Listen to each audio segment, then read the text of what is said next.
Encontrar para um crime o castigo que convém é encontrar a desvantagem cuja ideia seja tal que torne definitivamente sem atração a ideia de um delito. Nesse momento, Foucault é um tanto quanto repetitivo em relação às ideias da aula passada, tá? Mas ele é repetitivo, mas ele insere alguns elementos novos nesse capítulo. Então a gente vai passar um pouquinho por cima de algumas coisas, mas isso é muito central, tá? Porque isso é uma proposta dos reformadores, muita coisa não foi acatada, mas muita coisa continua no imaginário, ainda que não tenha sido acatada pelo sistema. Então a gente até tem um nome, né? Teoria da dissuasão. É a ideia de que o sistema carcerário ele atua enquanto dissuasão, tá? Na verdade ele não atua de fato para dissuadir as pessoas de cometerem crimes. O sistema carcerário, pelo contrário, ele instiga as pessoas a cometerem crimes, mas fica no imaginário, né? E já estava no imaginário dos iluministas, dos reformadores, das pessoas que queriam punições mais inteligentes. Já estava no imaginário dessas pessoas que a punição tivesse o objetivo de evitar que as pessoas cometam crimes. Para isso seria necessário uma arte que consiga atingir aquele momento ideal onde o crime deixa de ser interessante porque as pessoas vão pensar na penalidade e não vão cometê-lo. Então, pessoal, eu sou o professor Daniel Cidade. Quem está chegando agora, deixa aquele like maroto, se inscreve no canal, ativa o sininho e compartilha o vídeo. Então, se o objetivo é punir de maneira inteligente para se dissuadir o crime, uma dessas ideias centrais que saltam aos olhos, né, é a ideia de que as penas elas não podem ser arbitrárias. Tá? Então quando a gente vê penas arbitrárias, a gente fica revoltado. De certa forma elas estão bastante presentes nos dias de hoje, embora se camufle a arbitrariedade delas. Então é preciso transparência, tá? Foucault, de certa forma, eu não sei se ele estava tentando ser, eu acredito que sim, quando ele traz os reformadores, ele está trazendo os reformadores como uma arma para mostrar que muitas coisas tem ainda a intuição, mas que na verdade não se segue de fato, tá? Tinham-se ideias, ele não está endossando também os reformadores, tá? Mas tem ideias curiosas aqui. O próprio sistema carcerário de hoje, ele se justifica e se legitima por algumas ideias, mas não é exatamente o que ele faz, tá? A gente vê no mundo aí um sistema relativamente arbitrário, e o ideal para dissuadir o crime seria que ele não o fosse, seria que fosse o mais transparente possível acerca das penalidades. Como deveriam ser mais ou menos as penas, então, de acordo com os reformadores? Penas naturais. Essa é uma ideia central. Aqui a gente precisa com calma, tá? Se quem anota a coisa, anota aí. Penas naturais. Essa é a principal ideia dos reformadores, e que o sistema carcerário atual, a prisão generalizada, né, vai completamente contra, tá? Que exista certa semelhança entre o crime que foi cometido e a punição que foi aplicada. Vamos dar uma lida. Os que abusam da liberdade pública serão privados da sua. Serão retirados os direitos civis dos que abusarem das vantagens da lei e dos privilégios das funções públicas.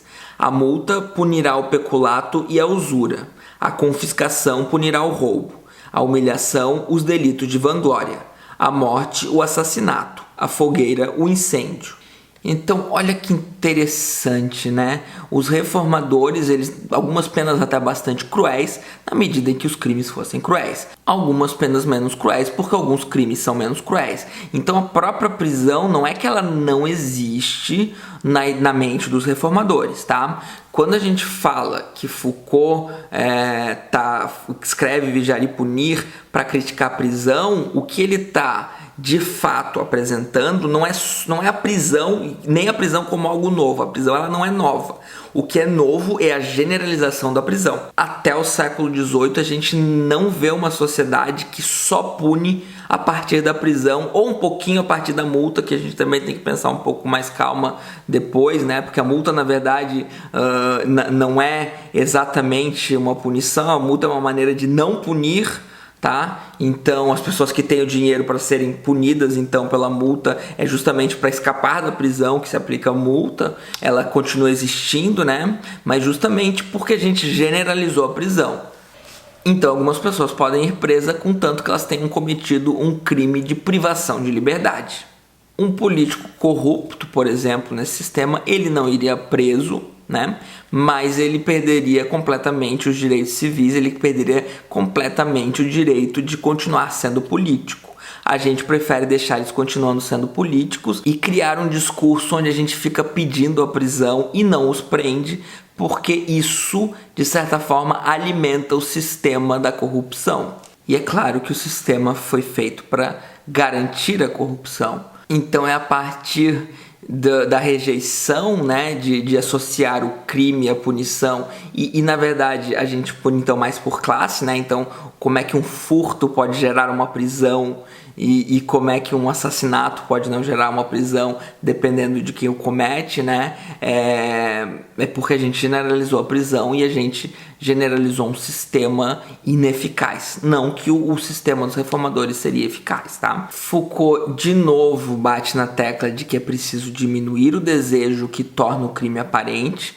Tá? Isso parece ser bastante importante para Foucault, mas eu não vou ficar me enrolando aqui porque já foram várias aulas e a gente ainda não está nem na metade do livro. Foucault também vai dizer que é necessário uma modulação temporal nas penas, né? Ele vai se perguntar qual seria a efetividade das penas se elas fossem definitivas. Se o objetivo da pena é reformar, então as penas não podem ser definitivas, né? Elas só podem ser definitivas na medida em que você crie uma classe, né, um grupo que seja considerado incorrigível, né? O incorrigível, ele precisa de uma pena definitiva, que seria então ou a prisão perpétua ou a morte, né? E a gente vai ver essa questão depois, mas então para todo mundo, né, para a maior parte das pessoas que cometem um crime que se encontra na condição de corrigível, é claro, isso pode levar mais ou menos tempo, é esse justamente o objetivo da pena, né? O famoso discurso de que a gente prende para ressocializar, né? Ali eles não estavam falando em prender, eles estavam falando em ter penas que ressocializem.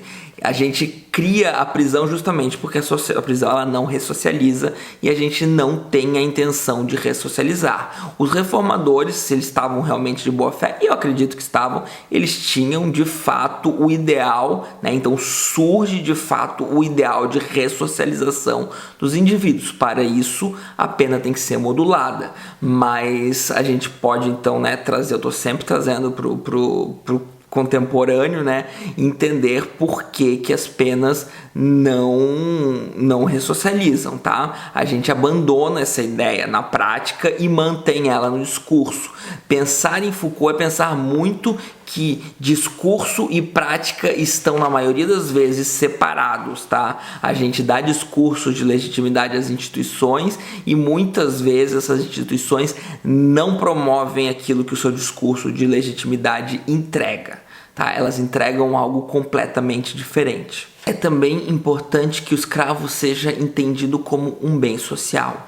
Então ele vai ser punido em nome de uma sociedade melhor. Ele vai ser punido para servir ao Estado, tá? De certa forma, a própria possibilidade, né, de trabalho ou de certa escravidão, que vai ser mais ou menos longa de acordo com a natureza do crime, surge nesse contexto, tá? Então a ideia de que eles vão trabalhar, etc., vão servir de exemplo, vão ter várias utilidades para uma sociedade melhor, também está nos reformadores, tá? E é claro que isso também não é aplicado, tá? Não é por humanismo que a gente não coloca os trabalhadores para trabalhar, para estudar e para se tornarem ou poderem eventualmente se tornarem úteis, tá? É por outros motivos, é para manutenção do status quo e do poder das elites, porque se a gente de fato fizesse isso, de fato ressocializasse eles, a gente teria uma série de outros problemas que a gente pode pensar mais à frente. Nesse contexto, então, de melhorar e educar a sociedade,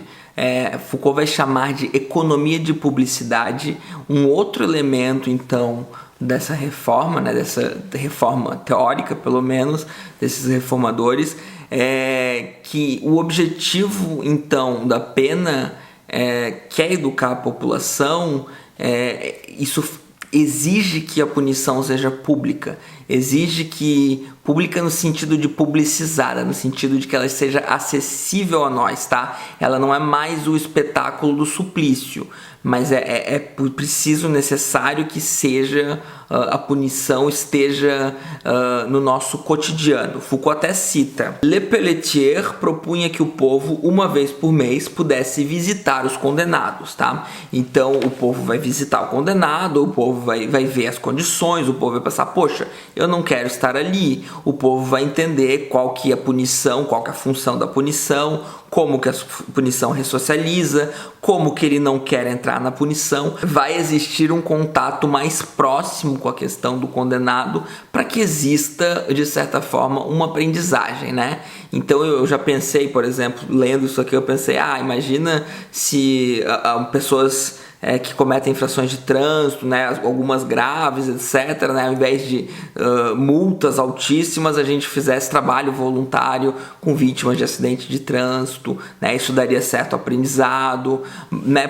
Dá para extrair assim alguns elementos bastante inteligentes, bastante interessantes que poderiam ser utilizados para melhorar a punição na nossa sociedade, mas a gente não tem isso, né? Então eu queria convidar vocês a pensarem, a se incomodarem com a gente não ter punições que sejam minimamente inteligentes, tá? Eu não acho que Foucault e nem eu estamos dizendo que essa proposta dos reformadores sequer é boa, tá? Agora, ela, pelo menos, ela tem uma pretensão de racionalidade, uma pretensão de ser útil, uma pretensão pedagógica diferente do sistema que a gente tem.